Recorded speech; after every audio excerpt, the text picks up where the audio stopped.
Baik, kita mulai. Bismillahirrahmanirrahim. Assalamualaikum warahmatullahi wabarakatuh. Waalaikumsalam. Waalaikumsalam warahmatullahi.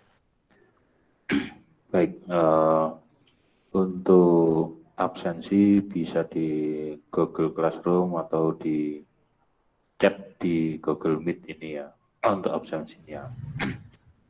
Baik, melanjutkan. Sebelumnya kemarin itu saya agak kurang fit ya, karena terlalu sering ngajar itu juga membuat kondisi badan kurang fit. Jadi biasanya satu hari bisa 4 kelas, Sabtu Minggu itu dari pagi sampai malam gitu. Ada kelas RPL, jadi kurang fit gitu ya. Nah ternyata ini tadi kok agak mendingan, sehingga bisa melanjutkan pelajaran ya. Eman-eman kalau ilmunya tidak tersampaikan gitu ya. Baik, ini membahas tentang sistem basis data. Jadi kita sudah belajar tentang hardware, software, terus jaringan, komunikasi data, dan juga representasi data. Nah, sekarang sistem basis data ya. Sistem basis data. Nah, tujuan umumnya adalah memberikan penjelasan tentang pengertian dasar sistem basis data dan desain basis data. Tujuan khususnya, tujuan instruksi khusus itu memotivasi kebutuhan basis data, komponen sistem basis data, database management system, arsitektur basis data. Tapi ini lebih khusus ke jurusan sistem informasi ya. Nah, minimal kita tercapai tujuan umumnya gitu ya. Nggak perlu teman-teman itu praktek membuat sampai bagus. Yang penting ngerti dulu, nanti kalau sudah tahu apa itu basis data, nah itu nanti baru bisa belajar. Sebetulnya otodidak juga bisa ya. Nah, yang penting dasarnya dulu. Sistem basis data ya.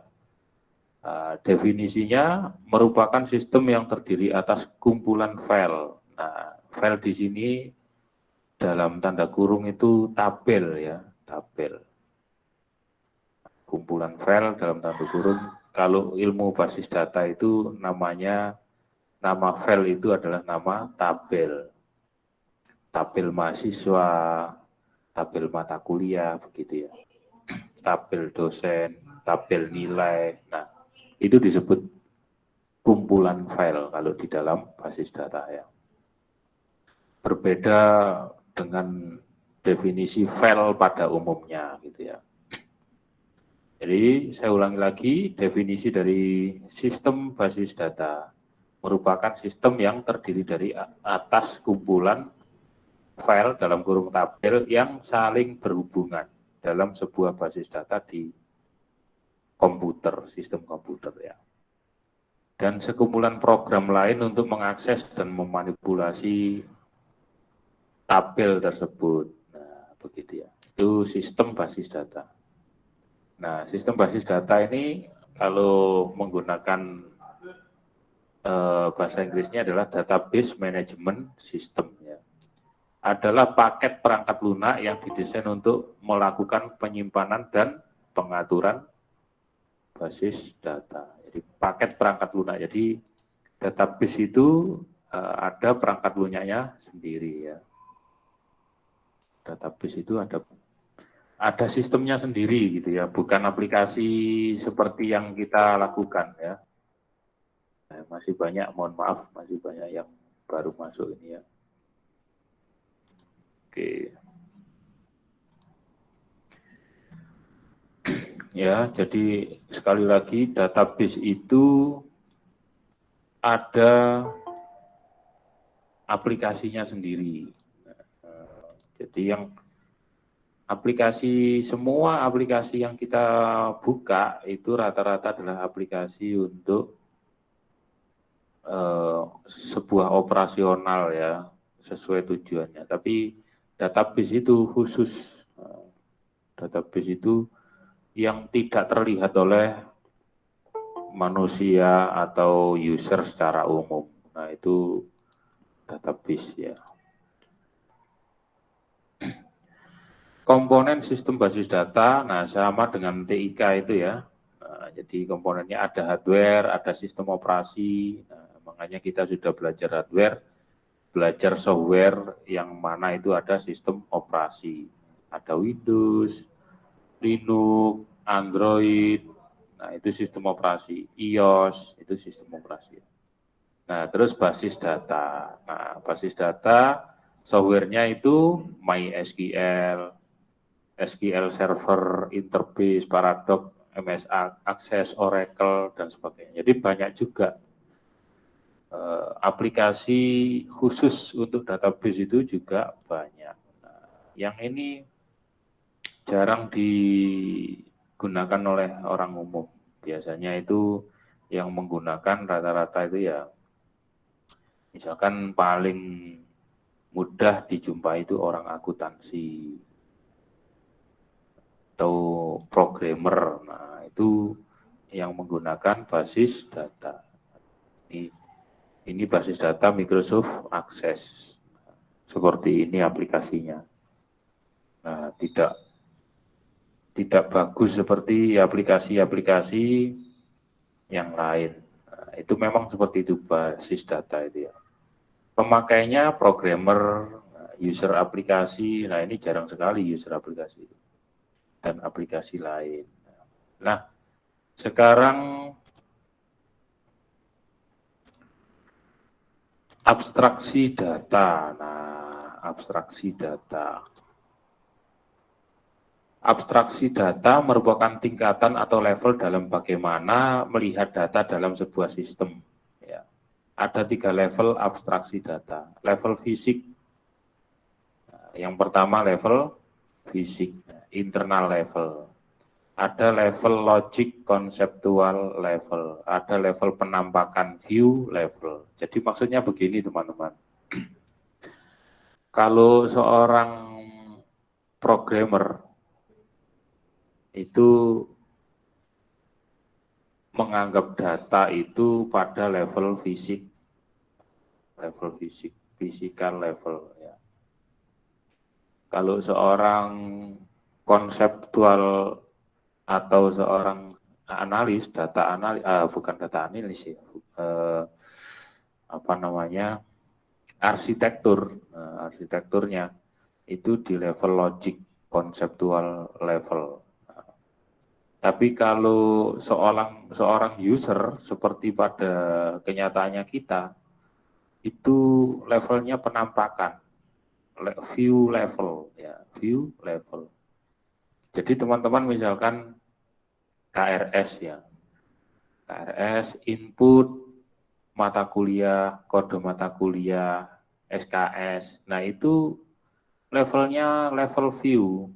Nah, terus melihat nilai mata kuliah kalau sudah ujian akhir semester, level itu level view. Yang Anda tahu saja di aplikasi. Tapi yang level fisik itu Anda tidak pernah tahu seperti apa tabelnya, aslinya itu seperti apa, masternya itu seperti apa, teman-teman nggak pernah tahu. Itu ya.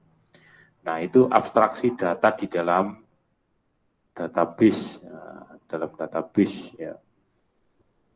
Physical level, logic konseptual level, ini biasanya orang-orang SI jadi mendesain data itu sebelum digunakan fisikal sama penampakan itu didesain secara logika. Nah, itu teman-teman ya. Misalkan ada data pasien. Nah, kalau kita ngomong data rumah sakit, ada data pasien pasti, ada data dokter pasti, ada data perawat sudah pasti, ada data ruangan pasti ya, nah, ada VIP, ada UGD dan sebagainya, itu kalau dimasukkan ke dalam sistem komputer maka itu namanya abstraksi data atau database. Nah, level fisik merupakan level paling rendah yang menggambarkan bagaimana sesungguhnya suatu data disimpan. Nah, tadi sudah saya sebutkan ya. Jadi master datanya teman-teman kayak mata kuliah, terus SKS, ya, apa, nilai, terus data dosen, data ruangan, itu teman-teman aslinya di Siakat nggak pernah tahu di program level fisiknya. Tapi kita tahu berarti itu level view. Pada level ini representasi dari organisasi data disimpan sebagai teks, angka, atau himpunan bit data, mengetahui bahwa data disimpan dalam beberapa file atau tabel, seperti file pegawai, file keluarga, dan lain-lain. Nah, kalau tadi kita ngomongin Siakat, itu berarti level fisiknya tadi ada tabel dosen, tabel mahasiswa, tabel mata kuliah, tabel ruangan, tabel jadwal. Nah, itu level fisik. Nah, teman-teman sebagai mahasiswa nggak pernah tahu. Nah, kita lanjutkan. Nah, level konseptual atau logika memperhatikan data apa sebenarnya secara fungsional, disimpan dalam basis data dan hubungannya dengan data yang lainnya. Level ini menggambarkan data apa yang disimpan dalam database dan hubungan relasi yang terjadi antara data dari keseluruhan database. Pemakai tidak memperdulikan kerumitan dalam struktur level fisik lagi. Penggambaran cukup dengan memakai kotak, garis, dan hubungan secukupnya. Jadi seperti yang sudah saya ceritakan tadi, ini adalah mengkonsep, menggambar bagaimana di level fisik dan di level view pengguna. Nah, ini walaupun gambar-gambar sederhana, contohnya di situ kotak, garis, hubungan secukupnya, tapi dari sinilah database itu dibentuk. Nah, kalau tidak digambar dulu, banyak salahnya dan mubazir pekerjaannya ya. Nah, sekarang level pemakai, user ya, eksternal. Level abstraksi data tertinggi yang hanya menunjukkan sebagai sebagian saja yang dilihat dan dipakai dari keseluruhan database sesuai dengan kebutuhan pemakai. Nah, gitu ya.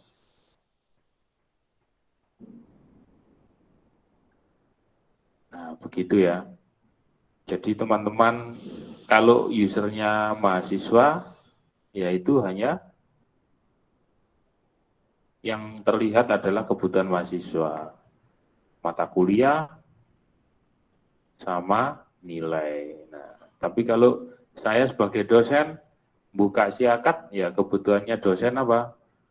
Absensi mahasiswa dan nilai. Nah, itu saja. Berbeda dengan yang user yang lain juga.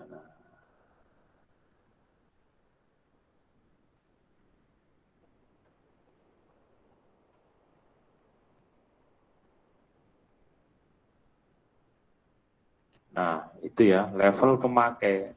Data berdasarkan level pemakai. Bagi user yang menggunakan terasa sebagai satu kesatuan data yang kompak. Nah, sekarang jenjang data ya.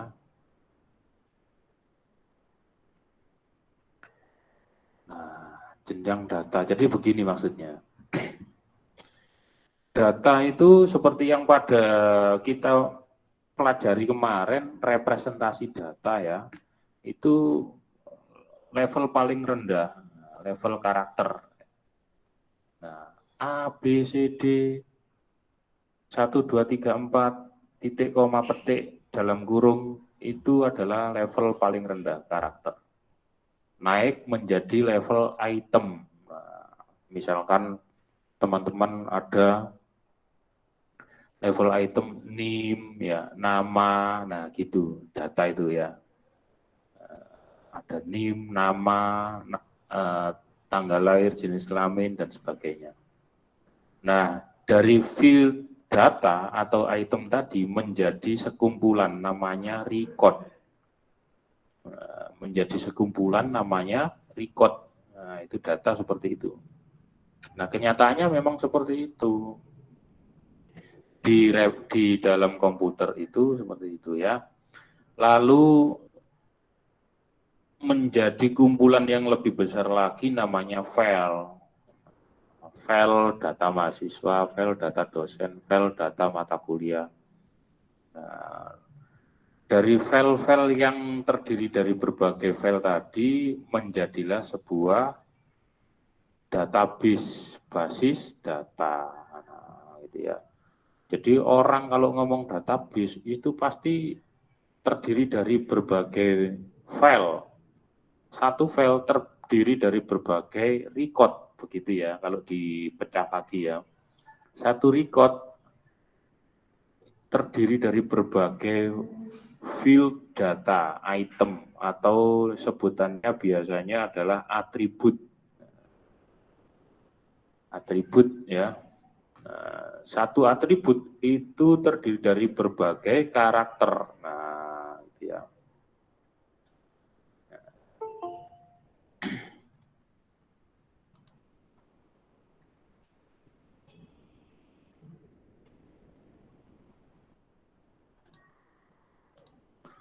Paham ya?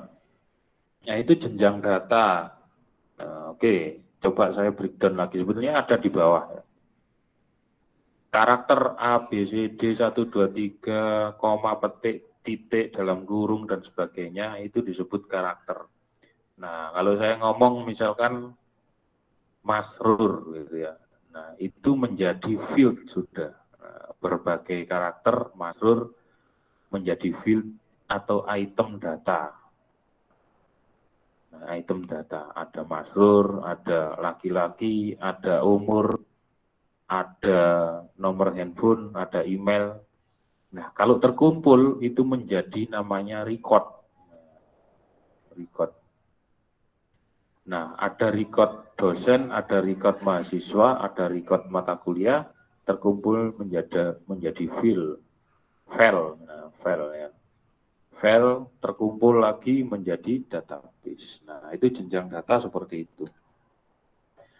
Karakter merupakan bagian data yang terkecil dapat berupa karakter numerik, huruf, atau karakter khusus, nah, bintang atau asteris, terus titik koma tadi ya, dan simbol-simbol yang lain, dolar, nah itu karakter. Field merepresentasikan suatu atribut dari record yang menunjukkan item data, ya. Seperti misalnya nama, alamat, nah itu field. Kumpulan dari field membentuk suatu record. Tadi sudah saya jelaskan ya. Kumpulan dari field membentuk suatu record. Record menggambarkan suatu unit data individu yang tertentu. Kumpulan dari record membentuk suatu file. Misalnya file personalia, file tiap-tiap record dapat mewakili data tiap karyawan. Atau tadi record data mahasiswa. File terdiri dari record yang menggambarkan satu kesatuan data yang sejenis. Misalnya file mata pelajaran berisi data tentang semua mata pelajaran. Nah, jelas ya. Database adalah kumpulan dari file atau tabel membentuk suatu database. Nah, kayak gini ya. Jadi kalau digambarkan secara fisik, database itu adalah tempatnya, file-file ini adalah folder-foldernya. Nah, di dalam satu folder file pegawai itu misalkan ya, terdiri dari satu field dan record-record. Nah, terdiri dari field dan record-record. Ya, paham ya. Nah, itu database. Semua yang kita gunakan aplikasi kan, itu terdiri dari berbagai field, record, dan dalam satu database. Misalkan walaupun itu sosmed, ketika kita daftar di sosial media, masukkan nama Anda, tanggal lahir Anda, terus apa namanya, username dan password. Nah, itu adalah field record yang tersimpan dalam satu file punya teman-teman sendiri, namanya akun. Nah, di dalam semua akun terkumpul itu menjadi sebuah database. Nah, itu ya. Nah, itu semuanya ada database-nya. Jadi itu sudah menjadi satu kesatuan dari komponen teknologi informasi, nggak bisa dilepas gitu ya. Nah, kalau teman-teman nanti bekerja di rumah sakit, pasti ada file, ada data pasien tadi ya saya sebut.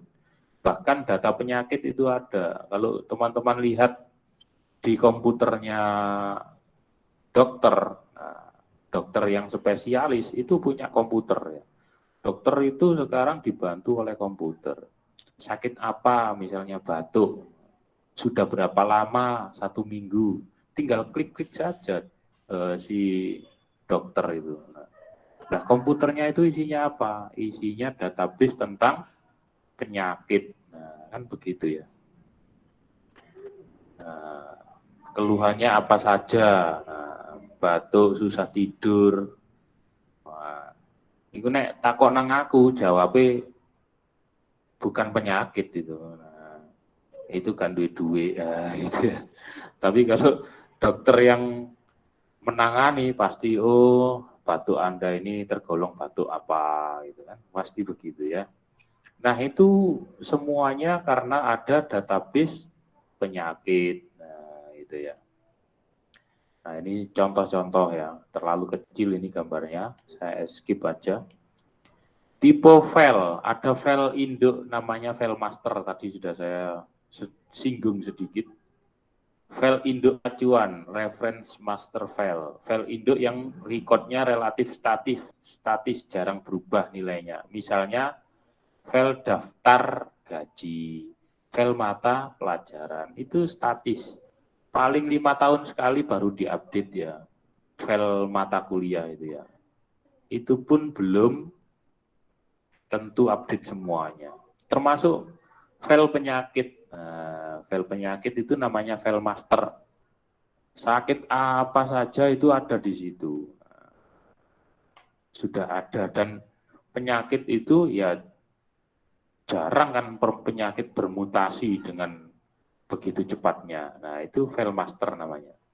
File induk dinamik, file induk yang nilai recordnya sering berubah atau sering dimutakhirkan sebagai hasil dari suatu transaksi. Misalnya file induk data barang yang setiap saat harus update bila terjadi transaksi. Terus tadi itu file induk atau file master. Nah, sekarang file transaksi. File ini bisa disebut file input, digunakan untuk merekam data hasil dari transaksi yang terjadi. Misalnya file penjualan yang berisi data hasil transaksi penjualan. Nah, tadi kalau komputernya dokter, tadi saya ngomong penyakit. Nah, semua jenis penyakit itu disebut file master di dalam database. Nah, file transaksinya apa, Pak? Nah, file transaksinya itu biasanya adalah ada pasien, nah di situ diagnosis. Nah, sakit apa? Batuk tadi misalkan ya. Ketik atau klik batuk. Nah, dari file master itu menjadi input transaksi baru. Nah, berapa lama, usia Anda berapa, nah, misalkan begitu ya. Jenis kelaminnya Anda berapa gitu ya, apa. Ya, maka itu menjadi file transaksional. Nah, seperti itu ya, paham ya. Nah, itu data seperti itu ya. Nah, jadi yang diproses itu adalah file transaksional yang diproses oleh komputer itu. Nah, hasil akhirnya adalah file laporan. File ini disebut output file. Nah, Kalau sudah dokter mendiagnosis, dicetak. Nah, Anda sakit ini, gejalanya ini tadi, obatnya ini. Nah, itu file laporan. File sejarah biasa disebut file arsip, merupakan file yang berisi data masa lalu yang sudah tidak aktif lagi, tetapi masih disimpan sebagai arsip. Contohnya, ketika kita sudah keluar lulus dari perguruan tinggi, data kita masih ada. Kita sudah wisuda, bahkan sudah bekerja, sudah berumah tangga, bahkan kadang sudah meninggal begitu. Tapi data-data itu masih ada, tersimpan. Itu disebut file sejarah. File pelindung atau backup, ya. File ini merupakan salinan dari file yang masih aktif di dalam database pada suatu saat tertentu. Kenapa harus ada? File ini digunakan sebagai pelindung atau cadangan bila file database yang aktif mengalami kerusakan atau hilang. Nah, jadi untuk menghindari resiko, teknologi informasi itu juga ada resikonya. Contohnya, teman-teman menyimpan data di flash disk. Nah, kalau itu dianggap file master, data itu tidak di backup, bahaya. Kalau flash disknya hilang bagaimana? Kalau flash disknya rusak kehujanan bagaimana? Nah, maka semua data itu sebetulnya wajib di backup. Entah itu data pribadi ya, data di handphone, itu di backup, disalin ya, disalin. Nah, salinan itu tersimpan rapi sehingga ketika file aslinya rusak itu masih bisa ada cadangan.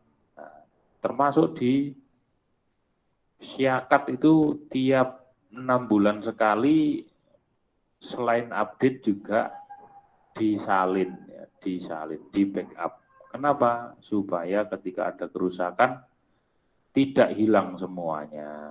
Nah, ada kelemahannya juga di komputer itu ya.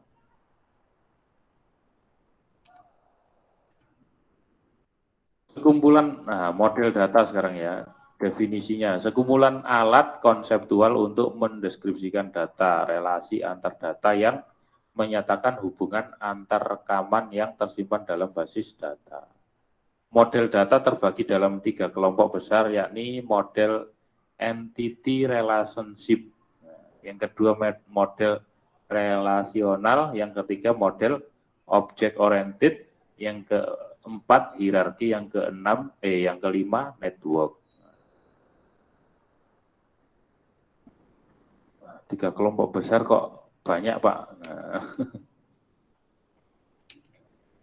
sekarang entity relation model. ER model didasarkan atas persepsi terhadap dunia nyata yang terdiri dari sekumpulan objek, disebut entitas ya. Entity itu entitas dan hubungan antar objek tersebut.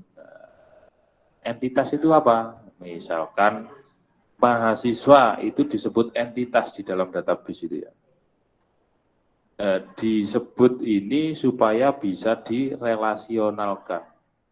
Mahasiswa itu disebut entitas, mata kuliah itu disebut entitas, dosen juga disebut entitas.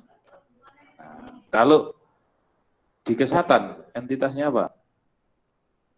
Penyakit itu disebut entitas, obat itu disebut entitas, dokter itu disebut entitas, perawat itu disebut entitas. Nah, hubungannya apa, Pak? Nah, nanti ya. Pemodelan data dengan model ER menggunakan ER diagram terdiri dari kotak persegi panjang, menggambarkan himpunan entitas. Ada elips menggambarkan atribut entitas. Ada diamond menggambarkan hubungan antar entitas. Ada garis yang menghubungkan antar objek dengan diagram. Nah, ini sederhana sekali ya. Kotak panjang, misalkan kalau saya menggambarkan mahasiswa digambar kotak panjang. Ya. Mahasiswa mempunyai atribut NIM, nama, tahun akademik atau tahun masuknya, nah itu digambarkan dengan elips bulat panjang ya. Terus mahasiswa mengambil mata kuliah. Nah, kotak mahasiswa bertemu kotak mata kuliah, di tengahnya itu ada namanya diamond, menggambarkan hubungan antar himpunan entitas. Nah, masing-masing entitas tadi digaris. Nah, dari diamond ke entitas itu digaris. Nah, contohnya begini. Nah, mahasiswa mengambil mata kuliah. Nah, mahasiswa entitas, mata kuliah entitas. Ambil itu atau mengambil itu digambarkan diamond. Nah, itu ya. Mahasiswa mengambil mata kuliah digambarkan dengan diamond. Nah, ini level logik ya, level konseptual. Nah, teman-teman, jadi database itu dikonsep seperti ini ya. Database itu dikonsep seperti ini supaya logis, tidak salah dalam membangun database. Mahasiswa mengambil mata kuliah diajar oleh dosen, nah, gitu ya.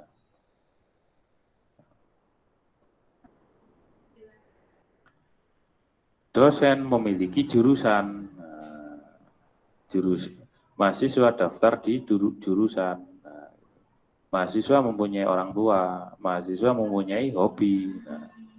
Nah, itu digambarkan seperti itu ya. Nah, untuk gambar seperti ini kalau belum terbiasa,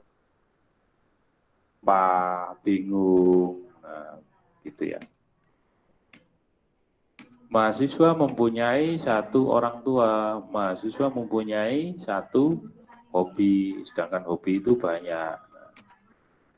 Mahasiswa mengambil banyak mata kuliah, disimbolkan dengan N dan M. Mahasiswa daftar di satu jurusan, banyak mahasiswa daftar di satu jurusan. Nah, ini menyatakan berapa banyaknya relasionalnya, hubungannya ya. Maksudnya mahasiswa itu banyak, disimbolkan dengan N. Nah, satu mahasiswa itu mengambil satu jurusan, gitu kan. Tapi banyak mahasiswa mengambil banyak mata kuliah. Nah, dihubungkan dengan N dan M. Itu ya. Nah, itu yang model ER diagram tadi, Entity Relationship Diagram. Jadi hubungannya digambarkan seperti itu. Nah, sekarang hubungan Object Oriented Model. Model berorientasi objek berbasis kumpulan objek. Setiap objek berisi nilai yang disimpan dalam variabel instan dinamakan di mana variabel melekat dengan objek itu sendiri. Terus mempunyai metode operasi yang berlaku pada objek yang bersangkutan. Objek yang memiliki tipe nilai dan metode yang dikelompokkan dalam satu kelas. Kelas di sini mirip dengan abstrak pada bahasa pemrograman. Ada sending message. Sebuah objek dapat mengakses dari sebuah objek lainnya dengan memanggil metode dari objek tersebut. Nah, contohnya begini. Berbeda dengan yang R tadi, Entity Relation Diagram. Nah, objek itu menggambarkan database berbasis objek itu dibuat kotak seperti ini. Yang paling atas mahasiswa atau mata kuliah disebut nama. Nah, di bawahnya itu atribut-atribut. Nama, tanggal lahir, alamat, nomor HP, jenis kelamin, golongan darah, lalu mata kuliah, kode mata kuliah, nama, SKS, semester, itu disebut atribut. Jadi kalau ada objek mempunyai nama mahasiswa, atributnya adalah nama, tanggal lahir, alamat, nomor HP, dan seterusnya. Nah, yang paling bawah itu disebut metode. Ya, ini metode ini untuk menghitung, metode ini untuk mengambil, metode ini untuk menghapus. Nah, itu hitung IP mahasiswa, indeks prestasi mahasiswa. Mengambil mata kuliah, nah itu metode. Juga mata kuliah, Kalau kita mengambil mata kuliah, di situ pasti ada pembayaran, itu metode. Nah, dalam satu kotak ini disebut kelas, ya, kelas mahasiswa, kelas mata kuliah. Ya memang disebut begitu. Nah, itu menggambarkan data berbasis object oriented, ya. Kalau yang pertama relasi diagram, yang kedua object oriented. Nah, ini model relasional yang tidak ada diagramnya. Model data relasional menggambarkan data dalam bentuk tabel-tabel. Asosiasi antar tabel didefinisikan lewat penggunaan kunci tamu yang disebut foreign key. Kunci tamu itu foreign key. Dengan menggunakan model ini, pencarian field dari suatu tabel atau banyak tabel dapat dilakukan dengan cepat. Pencarian atribut yang berhubungan pada tabel yang berbeda dapat dilakukan dengan menghubungkan terlebih dahulu tabel-tabel tersebut dengan menggunakan atribut yang sama, yakni join operasional. Nah, jadi seperti ini. Nah, ini bisa digambarkan di Microsoft, apa ya namanya ya, ada gambarnya sendiri untuk menggunakan Office itu ya, Microsoft Office, apa namanya itu, selain akses itu. Nah ini bisa dikonversi langsung ke dalam akses kalau teman-teman Microsoft Visual kalau nggak salah ya. Nah itu membuat database, contohnya misalkan database murid, tabel murid. Nah ada namanya murid, terus PK ini adalah primary key ya. PK ini primary key atau kunci utama. Kunci utama dari murid adalah NIS, nomor induk siswa. Terus atributnya apalagi kelas, ID, nama, tanggal lahir, jenis kelamin, alamat orang tua, nama orang tua ya. Nah, mana yang menjadi PK1? PK1 itu adalah FK1, foreign key, kunci tamu. Nah, kunci tamunya adalah misalkan tanggal lahir atau nama ID. Dan seterusnya, begitu ya. Nah, itu database relasional. Ada yang database-nya itu model hierarki, menyerupai pohon yang dibalik, menggunakan pola hubungan orang tua dan anak. Maksudnya begini, filosofinya. Nah, kita katakanlah ngomong dosen. Nah, itu dosen ini kalau di model hierarki, dosen ini adalah yang induknya, disebut orang tua. Nah, ditarik lurus ke bawah ada prodi, dekan, rektor. Nah, itu adalah apa? Anak. Nah, kok bisa begitu, Pak? Ya, karena anak ini tergantung dengan orang tua. Nah, gitu. Pada puncak hierarki disebut dengan akar atau root. Tiap entitas tingkat atas atau parent mempunyai satu lebih subentitas children, sehingga setiap entitas hanya boleh mempunyai satu induk, tetapi dapat mempunyai banyak anak. Nah, induk entitas paling tinggi adalah dosen, ke bawah ada rektor, wakil rektor, dekan, wakil dekan, prodi, wakil prodi. Nah, itu ya. Itu model hierarki. Pada model data hierarki, hubungan antar entitas dinyatakan dalam satu ke banyak, one to many, atau satu ke satu, one to one. Dalam satu universitas terdapat banyak fakultas. Nah, ini yang sudah saya sebut tadi ya. Satu universitas itu banyak fakultas, dan setiap fakultas terdapat banyak dosen atau banyak mahasiswa, dan seterusnya. Nah ini contohnya ya. Universitas, nama Universitas ABC, mempunyai banyak fakultas. Jumlah dosennya berapa, mahasiswanya berapa, jurusannya berapa. Dalam fakultas ada mahasiswa dan dosen, dan mata kuliah. Nah, seperti itu gambarnya model hierarki ya. Model jaringan hampir sama dengan hierarki, perbedaannya model ini setiap entitas dapat mempunyai banyak induk. Dalam model ini lebih sedikit terdapat data rangkap, namun lebih banyak terdapat hubungan antar entitas sehingga akan menambah informasi hubungan yang harus disimpan dalam database. Jadi rodok ruwet, makin ruwet ya model jaringan ini. Nah, jadi muter-muter gini. Bahasa basis data. Nah, sekarang basis data itu punya bahasa tersendiri, teman-teman. Bukan bahasa pemrograman.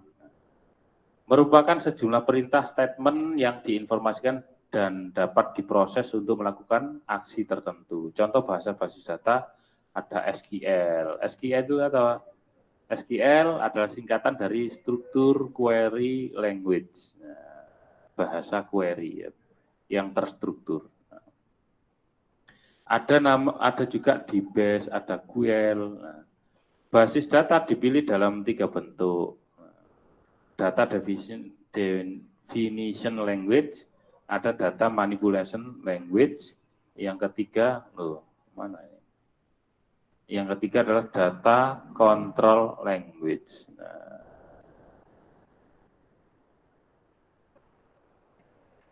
coba, sekarang data definition language itu apa? Merupakan perintah yang berfungsi untuk menspesifikasikan skema struktur basis data.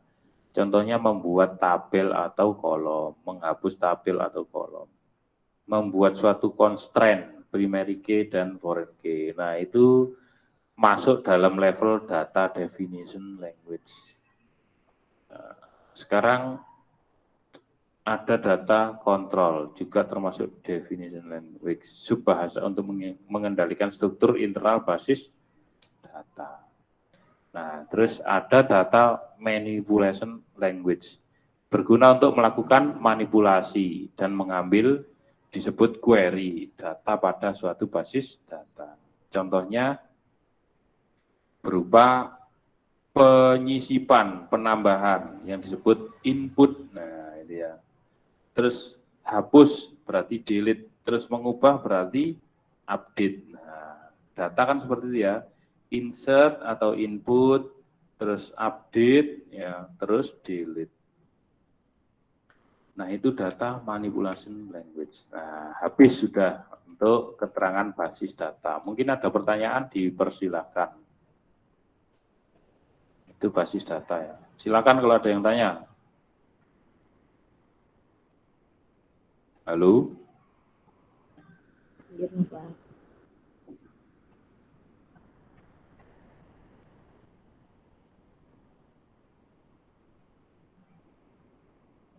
Tidak ada pertanyaan?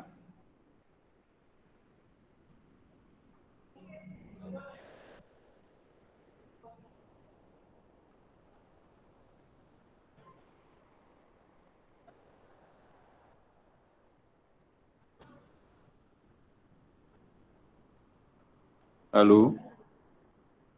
Wah, hilang kabeh. Oke, Pak. Nggak ada pertanyaan? Insya Allah, mboten, Bapak. Mboten, Bapak. Karena belum pernah bersentuhan langsung dengan database ya. Nah, sekarang untuk melanjutkan ini sharing-sharing ya, sharing-sharing. Teman-teman pernah nggak dalam aplikasi Siakat itu mengubah mata kuliah? Pernah nggak?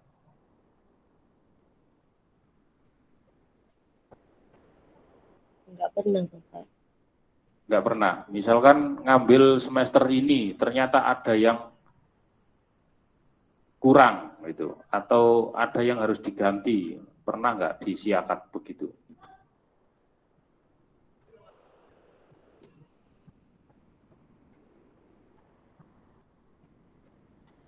Nah, sharing-sharing ya. Pernah nggak di dalam Siakat mengedit mata kuliah atau mungkin setelah ujian nilainya jelek, terus komplain ke dosen, terus diganti oleh dosennya nilainya. Pernah nggak begitu? Nggak pernah. Tidak pernah, ya alhamdulillah. Berarti statis banget ya, berarti lancar-lancar saja ya. Tetap ada, nggak pernah ada masalah di Di data mahasiswa Unibdu nggak pernah ada masalah ya, database Anda ya. Oke. Baik kalau begitu ya. Nah itu merupakan operasional data yang ada di dalam database. Sementara kita ini menggunakan aplikasi, taunya itu apa? Aplikasi itu pokoknya bisa input, bisa update dan sebagainya. Gitu ya. Nah, tapi kita nggak pernah tahu di dalam database-nya seperti apa. Nah, begitu. Mungkin begini, perlu teman-teman itu harus belajar kalau ngomong data ya.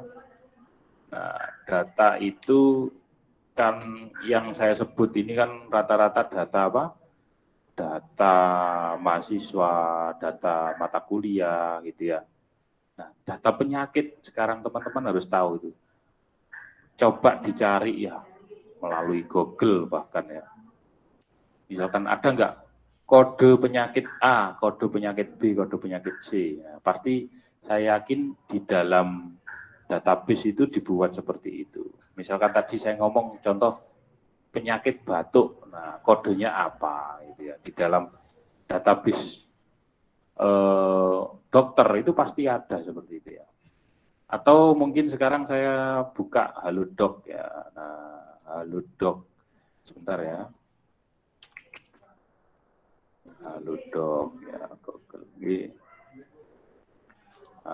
Atau paling minimal data obat. Nah, setiap obat itu pasti punya apa? Kode obat. Nah, obat generik kodenya apa dan sebagainya. Nah, gitu ya. Nah, ini semua karena apa namanya proses di dalam database itu di dalam komputer itu ada namanya database. Nah, misalkan saya buka Halodoc ini ya. Kalau di sini ada misalkan chat dokter, toko kesehatan, rumah sakit ya, cari dokter. Nah, berarti di dalam aplikasi Halodoc ini mempunyai misalkan satu database Halodoc mempunyai field chat dokter, field toko kesehatan, field rumah sakit dan field file ya, mohon maaf file dokter. Nah, misalkan saya klik dokter. Nah di sini cari lokasi. Nah hebatnya, nah ini kalau menggunakan handphone kita bisa langsung menggunakan GPS ya. Nah, nama dokter spesialis. Nah, misalkan, nah ini kalau saya ngomong dalam database dokter ternyata atau file file dokter ya, ternyata ada dokter kulit, ada dokter anak, ada dokter umum, ada dokter THT, dan penyakit dalam. Nah, kita tahunya menggunakan aplikasi ya, tahunya ya kategori-kategori seperti ini. Tapi di dalam database-nya, nah ternyata ya banyak. Nah, di dalam database dokter itu, misalkan kalau saya buat gambaran saja ya, contoh misalkan saya seorang, misalkan sistem informasi ya, nah, bisa saya kategorikan begini. Nah, misalkan saya membuat database dokter ya, atau data dokter, ya, dokter. Nah, pasti saya akan memecah. Nah, misalkan nomor induk dokter itu apa namanya? Misalkan dokter, nah, itu ya, misalkan gitu. Nah, kalau membuat database seperti ini, nah, terus nama dokter, terus di sini spesialisnya apa gitu, spesialis bidangnya apa. Terus yang lain Atau kalau spesialisnya belum, misalkan nama dokter, terus ngomongin atribut ya, ngomongin atribut jenis kelamin dokter, laki-laki atau perempuan. Nah, ini data dokter. Data dokter, saya ketik atributnya, atribut. Jadi dari kode dokter, nama dokter, jenis kelamin, 4, misalkan alamat dokter ya. Nah, kelima, misalkan spesialis. Ya, spesialis. Nah, begini. Nah, kalau ternyata ada foto, berarti saya kurang ya. Nah, kelima adalah foto. Nah, foto dokter. Keenam, spesialis. Nah, jadi begini teman-teman. Nah, ini yang data yang ada di dalam Halodoc, data dokter. Nah, bisa saya gambarkan seperti ini. Nah, sekarang saya operasikan ya. Misalkan saya mencari yang Jawa Timur saja. Nah, Jawa Timur, klik. Nah, maka muncul. Nah, kok bisa muncul seperti ini? Nah, maka ada yang tadi disebut query. Query itu apa? Menyeleksi, mengambil data. Jadi kalau saya klik Jawa Timur, itu langsung muncul dokter yang dari Surabaya ini ya, Kota Malang, Sidoarjo, Malang lagi, Surabaya. Nah ini namanya operasional dari database. Nah, kita taunya end user, taunya tampilan saja, tapi di dalamnya lengkap sekali seperti ini. Terus kok ada harga 250 buat janji. Nah, ini data transaksional. Nah, data transaksional. Nah, kan begitu ya.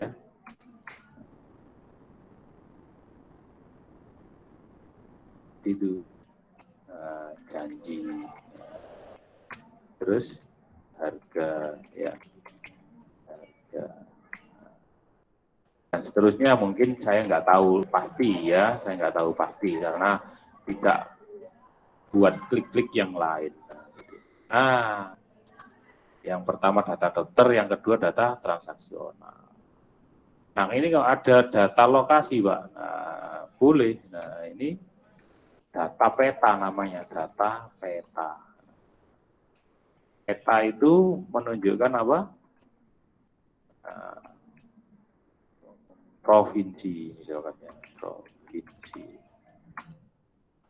Kalau di breakdown seperti ini, data peta itu provinsi, terus kabupaten atau kota, terus di breakdown lagi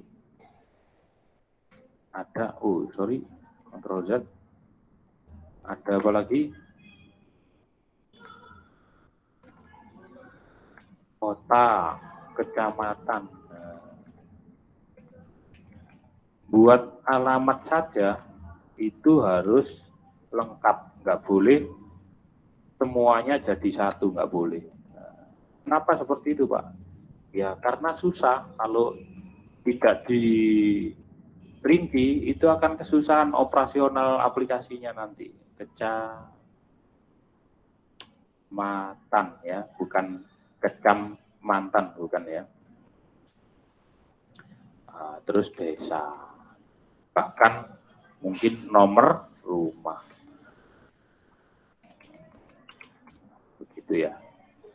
Nah, ini kita ngomongin aplikasi dokter saja sudah banyak database-nya. Belum lagi tadi COVID, nah ini layanan khusus COVID, ya, penunjang kesehatan, kalender. Nah, ini semuanya ada database-nya, teman-teman. Yang kita buka di sini, ini namanya level view. Jadi kalau nanti sudah transaksi, muncul harga berapa, itu level view.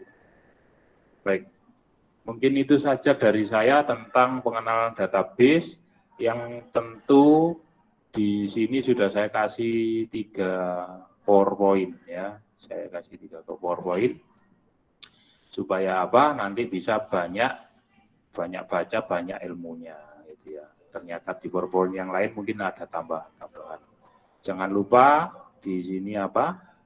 Untuk absensi gitu ya. Baik, dari sini mungkin ada pertanyaan? Ada pertanyaan mungkin? Nggak ada ya?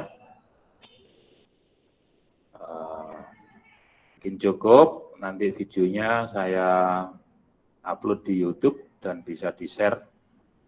Jadi database itu penting, termasuk tadi ngomongin database penyakit, dokter, dan perawat. Nah, itu ya. Terima kasih, semoga bermanfaat. Kurang lebihnya mohon maaf yang sebesar-besarnya. Saya akhiri, Assalamualaikum warahmatullahi wabarakatuh. Waalaikumsalam warahmatullahi wabarakatuh.